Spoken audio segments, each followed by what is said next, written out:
Isipin nga po ninyo, sinong matinong taong gagawa nun? Sinong matinong tao ang magnanais pabagsakin ang social media account na ito? Wala na. Lahat. Walang sinisino. Ganon katindi ang grip ngayon ng demonyo sa social media. Sino mang laban sa pagpapahayag ng mabuting balita ay kontra sa Diyos. At sino mang kontra sa Diyos, kalaban ng Diyos. Hindi pa po ba kayo nagsasawa sa mga pangit masasamang balita? Pues ako, matagal na.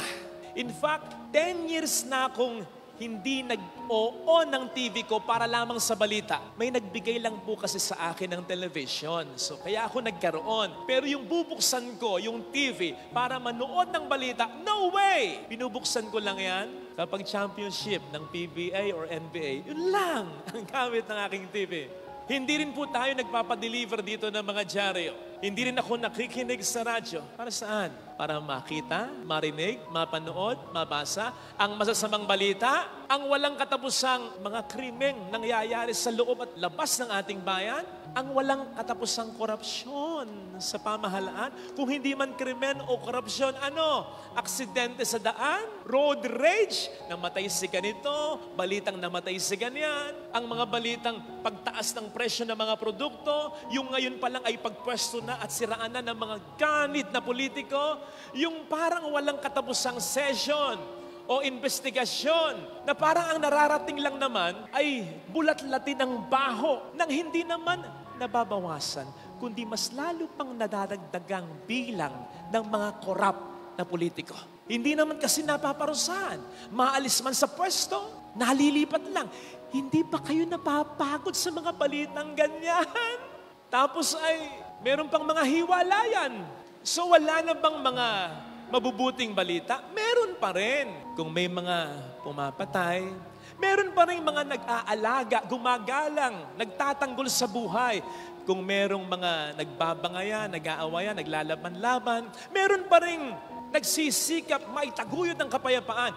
Kung merong mga naliligaw ng landas, meron pa rin. At mas marami pa rin dyan ang mga nagsisikap na mabuhay ng maayos, desente at marangal. Mas marami pa rin ang mga mabubuting tao. Mas marami pa rin ang mga nangyayaring mabuti sa mundong ito. Hindi nga lang natin ganong nababalitaan kasi ang favorite nating pinagpepiestahan, yung mga pangit na balita. O yan ba, nabalitaan ninyo? Si Daniel Padilla, nag-storytelling sa mga bata. Na good news yan. Nabalitaan ninyo? O ngayong nabalitaan na ninyo, isha-share ninyo? Yung pangit lang ang sinashare ninyo. Tingnan po ninyo, yung structure ng mga pagbabalita mula noon hanggang ngayon. May 1-2 portion lang yata para sa good news.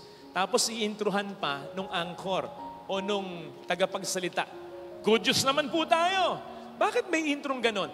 Good news naman po tayo. Kasi lagi na lang bad news. Para bang pang-break lang yung good news. At saan ilalagay ang good news? Sa bandang huli, yung matatapos na. So hindi na yan parte ng mga nagbabagang mga balita. Anong klaseng balita? Ang good news. Nalalamig na mga balita, hindi ka bali-balita.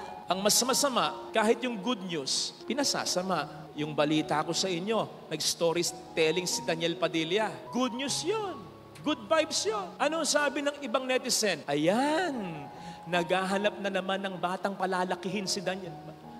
Grabe! Minsan nga, di ba, may isang bata, nagsasayaw kasama yata ng kanyang nanay. Binash dahil sa kanyang kulay.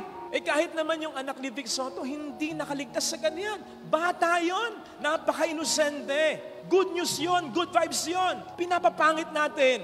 Kahit nga ako alam nyo ba na, kamuntik nang mawala, actually nawala na, naibalik lang yung social media account natin, Reverend Father Joseph Fidel Raura. Bakit? May nanira. Hindi ko na i-detalye, Pero komplikado Ang galing Pati si Meta, napaniwala naloko niya Alam nyo kung ano yung paninira sa atin? Kapag nagro-rosary ako dati, kapag nagla-live mass ako, nudity, paghuhubad. Sige nga, saan ka makakita ng hubad? Wala namang ibang content yung ating page, kundi yung live mass lang. Dati may content, nag-vlog ako, kasama ko yung mga madre. Mas lalo ako hindi pwedeng maghubad. Sa totoo lang, nawindang kami. Sabi, nasan ba ang nude dito? Wala naman. May nakikita kayo? Sa sobrang kawindangan namin, naisip namin kung sino ang naka-nude. Totoo! Sa kawindangan namin. Talagang lahat naisip na namin kung bakit nagtagumpay kahit papaano eh. Hindi nyo ba napansin na wala yung live rosary natin? And for quite some time, nawala rin yung live masses. Kasi naban. Ano naging resulta? Pagbulusok ng mabilis ng mga online donation natin na inaasahan natin sa pagpapatayo ng simbahan, sa mga pagawain. Ano pang resulta? Nagbawas tayo ng mga tinutulungan ng mga mahihirap na parokya, ng mga nagpapa-ospital, yung mga kailangang mag-aral dahil mahirap lang. Nagbawas tayo ng mga tinutulungan. At nabawasan din, hindi man libo-libo, ilang milyon yung hindi nakapanood, hindi nakahagilap ng mga misa natin noon. Isipin nga po ninyo, sinong matinong taong gagawa noon? Sinong matinong tao ang magnanais pabagsakin ang social media account na ito na alam naman nating lahat na ginamit ng Diyos na mabago ang maraming buhay ng tao, na alam naman nating lahat na ginamit ng Diyos upang hindi magpakamatay ang maraming tao, lalong-lalo na nung panahon ng pandemya, na alam naman nating lahat na maraming natutulungan at nakapagpatayo ng simbahan. Sinong matinong taong gagawa na yan? Kaya nga kung ipaparaphrase ko yung sinabi ni VP Sara dati, sino mang laban sa pagpapahayag ng mabuting balita ay kontra sa Diyos. At sino mang kontra sa Diyos, kalaban ng Diyos. E buti na lang, again sa tulong ng Diyos at sa tulong ng mga taong nagpagamit sa Diyos. Salamat kay dating DOJ, Guevara. Salamat lalong-lalo na sa NBI Cybercrime Division sa pangunguna ni Attorney Jeremy Lot. Palakpakan natin sila. Thank you, sir. Thank you, sir. You see, kaya ako lang naman nasabi, wala nang patawad. Wala na. Lahat. Walang sinisino. Ganon katindi ang grip ngayon ng demonyo sa social media. Lalong-lalo na sa pagpakalat ng mga masamang balita. Kaya dapat nating i-counter ito. Magtulong-tulong tayo. Hindi lamang kaming mga pare ang may obligasyon dito. Tayo, lahat tayo nagte-text. Lahat tayo halos nasa social media. Ang sabi nga nung kaibigan nating pare, Father Filoni, punuin natin ng good news, ng mabuting balita ang social media. Kontrahin natin yung ginagawa ng masama. Maging ala Juan Bautista tayong lahat. Nakita po ninyo sa ating ebanghelyo. Ang sabi doon, ito ang simula ng mabuting balita. Good news. Pagkatapos, dinescribe agad sino? Si San Juan Bautista. Bakit? Sino ba si San Juan Bautista? Messenger ng good news. Because every good news, sabi nga ni Bishop Bacane, needs a messenger. Ang sabi sa Romans 10:15, how can they hear yung good news without someone to preach? Kailangan may tagapagbalita ng magandang balita. Hindi yung kung ano-anong binabalita ninyo sa wall ninyo. Kung minsan nakakaawa pa yung mga pang-Diyos, pang-religious. Ang nakalagay pa doon, kung mahal mo si Jesus, i-share mo ito. Nagmamakaawa pa sa'yo si Jesus. Man, kahit nga hindi na yung reflection kung i-share nyo, yung reflection na ng ibang pare, kahit pastor, kahit ministro, basta tungkol sa Diyos, i-share ninyo. Kailangan natin ito. Obligado tayong lahat na gawin yon. Ano ba ang good news? Yung nasa first reading, yung ipinahayag din ni St. John the Baptist, narito ang Diyos, naririto ang inyong Diyos. Yun ang dapat nating ipahayag lahat sa salita, lalong-lalo na sa gawa. Ang mga ipahayag nating God is in control. Naririto ang Diyos, mabuti ang Diyos, mapagmahal ang Diyos, mapagpatawad ang Diyos, makapangyarihan ang Diyos. Siguro naman, familiar kayo sa mga pictures na tulad nito. Yan po ay picture sa Brazil ng isang lalaki na nagmamagandang loob na bigyan ng sapin sa paa ang isang umiiyak na mahirap na batang babae. Yan naman ay kuha ng mga sakristan kasama ng isang pulube sa San Roque Parish, Davao, kung saan ang mga sakristan ay nagtulong-tulong parang isang pulube ay makeover. Pinaliguan nila, ginupitan nila, inahitan nila, dinamitan nila, pinakain nila. Very good. Yan naman ay kuha sa isang crew na aksidenteng naitapon yung food na isa-serve niya. Ang kumuha sa kanya, yung pagseservan niya. Yung may-ari ng food na isa-serve niya, na aksidente ay tinapon niya. Pinos yan. At ang nakalagay sa caption niyan ay, tanga ka ba? Gutom na ako. Ano ngayon ang gagawin ko? Mapula mata mo eh. Ate ka ba? Akin na lisensya mo. Akin na lisensya mo! Hindi ganon. Hindi good news yon. Ito yung caption. Napaisip agad ako na yung pinasok niya for today is malamang iaabono niyan lang. Since 500 plus pesos yung binili namin. So, di na ako nagdalawang isip to pay for it again. Kasi alam kong mahirap maging service crew sa fast food. Kinausap ko yung nasa cashier and made sure na hindi siya magbabayad sa natapon na food. Very good. Maris Agento. Ano ang tawag natin sa mga ganyan? Kapag nakakakita tayo sa internet, sa social media ng mga ganyan, di ba ang tawag natin dyan? Restoring faith in humanity. Tama naman. But I believe it's more than that. From afar, yun ang makikita mo. Ay, mabait pa rin ang tao. Marami pa rin mga mabubuting puso. Mabuti pa rin ang mundo. Restoring faith in humanity. But again, I believe it's more than that. Lalong-lalo na sa pakiramdam ng tinutulungan, sa pakiramdam ng crew na yan, lalong-lalo na kung marami ng pinagdaraanan, iniisip yan, kumbaga, kaya siya nagkakawid ng windang. Sa pakiramdam ng pulubing minake-over ng mga sakristan, sa pakiramdam ng babaeng umiiyak, habang may nagmamagandang loob sa kanyang, bigyan siya ng sapin, panyapak. I believe it's more than that. Para sa kanila, hindi lang ito nagpanumbalik ng pananampalataya nila sa kabutihan ng tao, kundi nagpanumbalik din ng pananampalataya nila sa kabutihan ng Diyos. Mahal pa rin pala ako ng Diyos. Naalala pa rin pala ako ng Diyos. May pinapadala pa rin pala ang Diyos sa akin para tulungan ako. Ganon!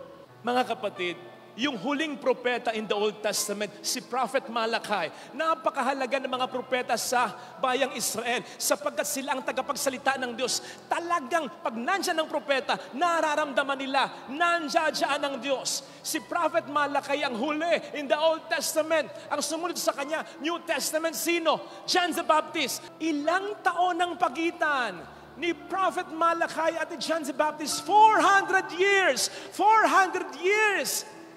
Na walang propeta. 400 years na tahimik ang Diyos. Kung kailan pa sila naghihirap ng lubos, imagine kung ano ang naramdaman ng mga Israelites. Ayaw na sa atin ng Diyos. Kinalimutan na tayo ng Diyos. Inabandona na tayo ng Diyos until the messenger, John the Baptist. Kaya nga pansin po ninyo, kahit weird ang kanyang itsura, balang pulot-pukyutan ang kinakain niya, balat ng hayop ang pandamit niya, pinupuntahan siya. Ganon nasabik ang mga Israelites sa isang propeta. Ganon nasabik ang mga Hudyo. Mahal pa rin pala kami ng Diyos. Nakikinig sila. Anong sasabihin mo? Anong pinasasabi sa amin ng Diyos? Ganon ang naging pakiramdam. Ang kala nga nila, si Juan Bautista na ang Mesiyas na hinihintay nila. It just took a messenger like John the Baptist. Imagine, ito yung sinasabi natin na kung anong magagawa ng kahit isang act of kindness para sa isang taong may matagal ng mahirap na pinagdaraanan. Ang sabi nga natin, be kind to everyone sapagkat bawat isa may pinagdaraanan at hindi mo alam ang pupwedeng maging matinding epekto ng isang kabutihang gagawin mo sa kahit sino pa man. Hindi mo alam. Huwag nating ipagkakait yan. Kaya maging mabait tayo kanino man. Kung magiging mabait tayo kanino man, simulan natin yan sa ating tahanan. Kung magiging mabait ka sa iba, simulan mo sa iyong pamilya. Lagi kong sinasabi, kung mabait ka sa iba, barumbado ka sa iyong pamilya. Hindi totoong kabaitan mo. Dapat magsimula sa pamilya mo. Sapagkat diyang kaunang sinugo ng Panginoong Jesucristo, ng Diyos na lumikha sa iyo, na pumili para sa iyo ng pamilya mo. Maging good news tayo para sa kanila. Magsabi tayo sa kanila ng good news. Ng mga words ng I love you, I care for you. Kamusta ka na? Anak, padala ka ng pera dito sa amin. Kaya mo pa ba? Baka hindi ka na kumakain dyan. Mapa, nami-miss kita. Something like that. Huwag mong pababayaan ang sarili mo. Baka natutuyuan ka ng pawis. Matulog ka ng maaga. Anak, nasan ka na? Mag-ingat ka. Something like that. I'm proud of you. Kasi bombarded na ang lahat ng tao. Lahat naman may access sa social media. Ang dami ng mga masamang news. Nadagdag ka pa ba? Ikaw pa na dapat ay pinagmumulan ng magandang balita ng iyong kapamilya. Magsalita tayo ng good news sa kanila. Sabihin natin sa salita. Huwag nating ipagpalagay. Alam na niya, sabihin mo kahit minsan sa salita. At tayo mismo, para sa kanila, maging magandang balita. Yung sa kabila ng pinagdaraanan ng asawa mo, maisip niya, at least may asawa akong tulad mo. Mapalad pa rin ako. Kahit may mga problema, nakakaya ko dahil nandyan ka. That's it. Maisip ng nanay mo, kahit hirap na hirap ako, single parent ako. Nag-aaral ng mabuti ang anak ko. Nagmamahalan ng mga anak ko. Yung anak ko, inaalala ako. Ay, good news yun. Kahit mahirap ang buhay, may malasakit para sa akin ng kapatid ko. Kahit ulila na kami sa mga magulang, nandyan para sa akin ang kapatid ko. Kahit konti lang may nagbibigay sa akin, kahit konti lang kasi may sariling pamilya na siya. At least naalala niya ako, mahal pa rin ako ng Diyos. That's it. Become good news to anyone. Lalong-lalo na sa ating tahanan. Yun naman dahilan kung bakit tayo niligha eh. Nung isilang tayo sa mundong ito, nangiti sila. Good news yun. Wow! Pangatawan na natin yon hanggang sa wakas ng ating buhay. Umiyak man sila, dapat tears of joy. Umiyak man sila, yung umiyak nang umiyak sila. Pag tayo namatay, hindi yung habang tayo nabubuhay, kasi puro pasakit ang ipinaparamdam natin sa kanila. Huwag ganon.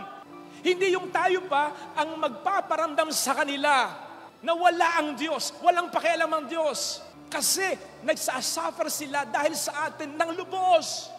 Experience will tell us na kapag okay yung kasama mo, hindi mo nararamdaman yung oras. Pero kapag hindi okay, pag bad trip yung kasama mo, ang tagal ng oras, kahit 1 minuto lang, parang ang tagal. Ang tagal niyang magbago. Ang tagal niyang umalis dito. Ang hirap. Sadlak ako sa relasyong ito. Minsan nga, pero masama ito minsan talaga nakaka-encounter ako, Father.